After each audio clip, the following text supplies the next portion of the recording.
Hello everyone, I hope you guys are doing well. This is Yasir Khan, and in this video I will be talking about how to buy the right real estate investment, right? You can apply this video to buying your own principal residence as well, somewhere that you can live in. But generally speaking, this is about investment properties, just so you can get some passive income going. So if you've tried to buy properties in the past, you would know for sure that it is a pretty complicated process. At least that's what your agent or your realtor would make you think is the case, because to a certain extent it is true, but they also have an interest in you getting them to work to buy or sell your house, right? So it is in their interest to make it look a little more complicated than it really is. So how do you find the best investment property in any area? Well, there are a ton of factors, and your realtor would probably say the same thing. But what most people don't realize is that for an investment property, the first thing you should think about is where the money and people are going. Okay, I'm gonna say it again. If you want to buy in a good location, you have to understand where money and people are going. People will only go to a place where there are jobs, or at least where jobs are nearby, right?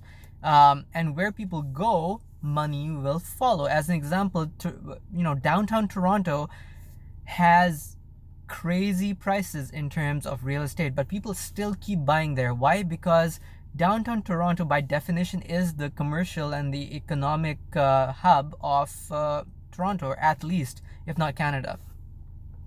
So the same thing that a house that you would buy for $1 million in Mississauga, you can only get a small condominium in downtown Toronto for 1.2 million, because it is about the location. Because if you're able to buy in downtown Toronto, you know for sure that people will keep coming there and living there, because many good high-paying jobs are there. So once again, you always have to figure out where the jobs where people are going, and people will always go where there are jobs. That's why 15 minutes away from Mississauga, there is a ton of farmland.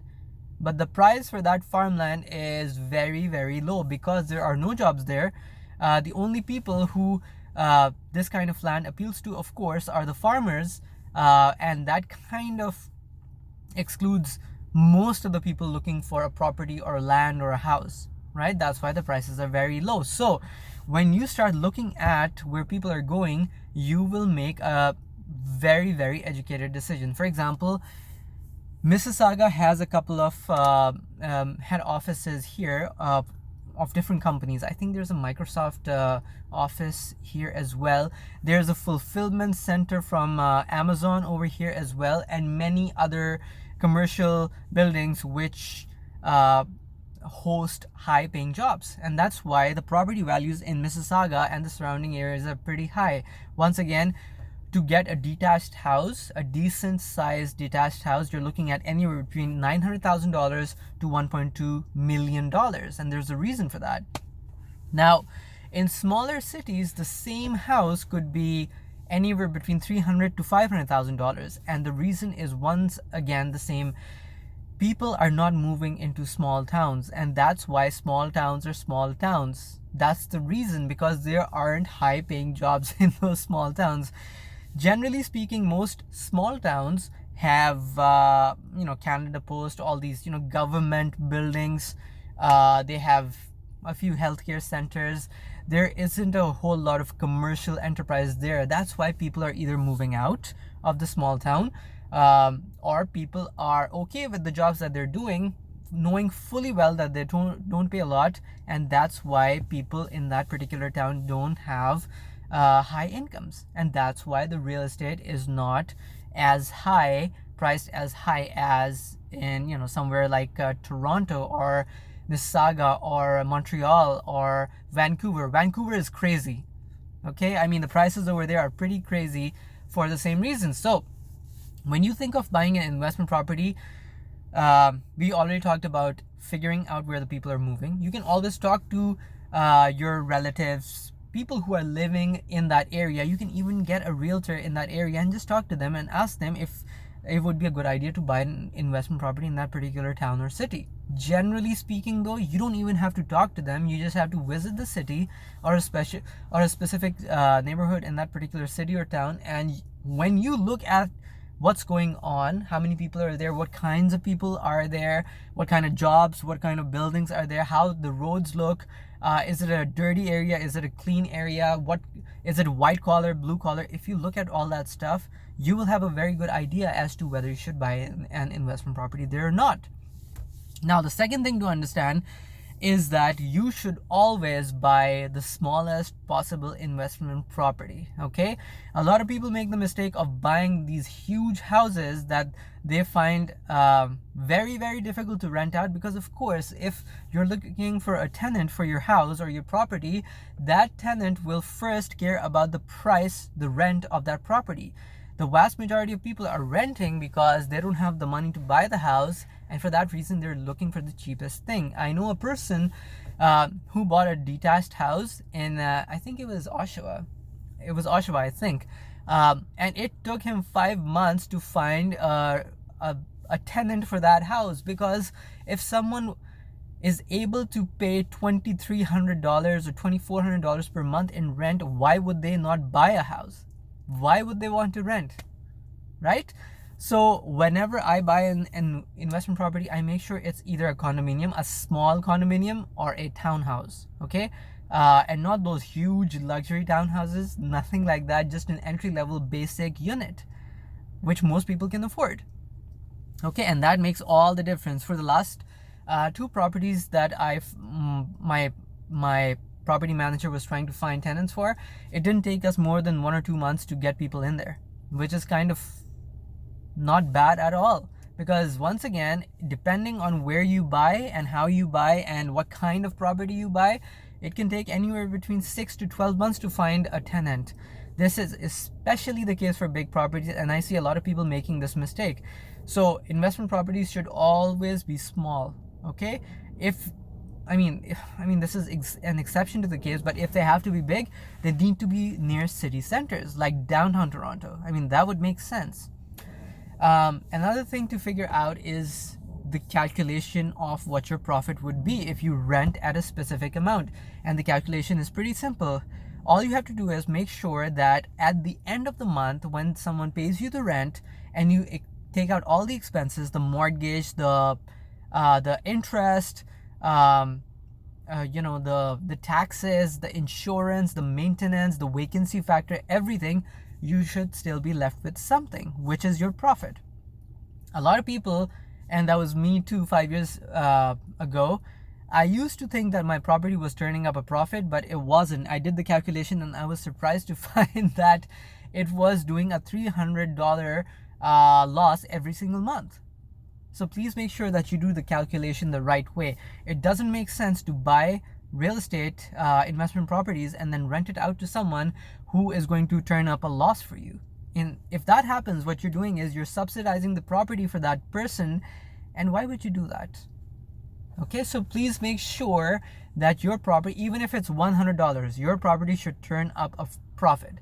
You should be able to say at the end of every month that, yes, I rented this property out. At the end of the month, after paying all my expenses, I have at least $100 in my pocket. In some properties, if you're making a bigger down payment, you can even have $500 to $700 as profit in your pocket every single month. Okay, and once again, I know many people who are doing it, but then again, you have to be really careful with the purchase of the property. You have to put in more down payment, a higher down payment, and you have to find the right tenant and rent it out to them at a higher price, right? So this, I think, covers the basics of investment properties. And once again, I could talk about how many rooms your property should have, how many bathrooms, washer, dryer unit, this, that, all that stuff. That is important too, but not as important as the location, one, the fact that it should be a basic small property, and the calculation should turn up a profit for you.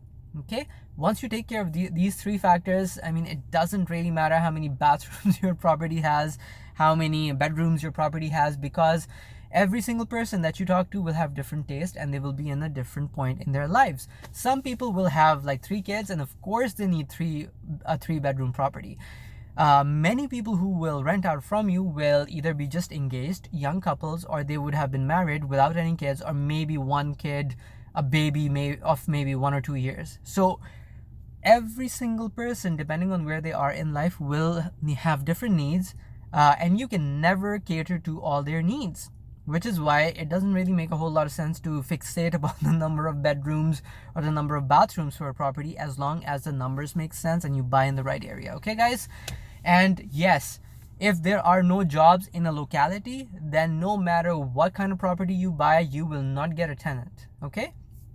And if the transportation system is right next to the property, it is a huge plus point. If highways are right next to the property, maybe a 5-minute drive, it is a huge thing. Okay, this means a lot of utility for the person who's renting your property. Okay, please understand that people need convenience. They want convenience. No one's gonna buy like rent out a property from you if it's like an hour from the highway. They still might, but they'll pay you half the rent they'll pay you in the city. So I don't know if that would make sense for you or not. So once again, the thing about real estate is that a lot of it comes down to experience. Okay, and experience can only be gained by making mistakes.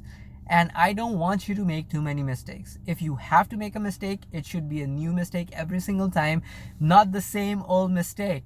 Okay, and I hope these videos help with help, giving you more information so that you can do in 1 year what it would take others 5 to 10 or even 20 years, guys. Okay, so do let me know what you think of this video, and subscribe to my channel. Click the like button, and if you comment, please do let me know if you have any questions, because I take a lot of time out to reply to comments and concerns, and sometimes I forget to mention something in the video. So once you comment on it, I will be adding it to the next video, okay? So that more people can benefit from it. Thank you once again, and I will talk to you tomorrow. Take care.